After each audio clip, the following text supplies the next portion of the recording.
আমার ঠোঁটটা ফেটে একটু কমেছে গাইস, কারো বিষয় লাগছিল জানি না, ঠোঁটে কি যেন একটা হয়েছিল। ওটা চটটা হচ্ছিল রাতে রাতে। চলো আমাদের রান্না হচ্ছে, আমরা ভাত বসিয়ে দিয়েছি, আমি আর দিদি মিলে আজকে রান্না করছি সকালের রান্নাটা। হ্যাঁ আমরা দুজনে মিলে রান্না করছি আলু সিদ্ধ ভাত, আলু সিদ্ধ আর কি পেঁয়াজের কলি ভাজা হবে, আর কুমড়ো সিদ্ধ, কাঁচা কুমড়ো সিদ্ধ। তো খেয়ে দিয়ে আমরা এখন যার যার বাড়ি চলে যাবো। টাটা। চলে যা, দৌড় দে, রেল লাইন পার হবি, দৌড় দিয়ে চলে যাবি। আমার তাই মনে হচ্ছে এক ধরে বাড়ি চলে যাই, কাজ হচ্ছে। টাটা দিয়ে দাও আবার, টাটা। গোছালো হয়ে আছে। Tata tata tata tata. Tata.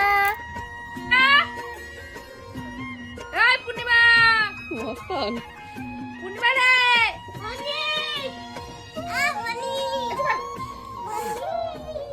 মিথ্যা কথা না না, কালকে সব রোজ স্নান করে, গরম জল দিয়ে করে, ঠান্ডা জল দিয়ে করে। আর বাথরুমে যায়, চুলটা উল্টায়, মাথাটা শ্যাম্পু করে দৌড় মারে ঘরে আসে। তুই মনে হয় তাই করিস। আমি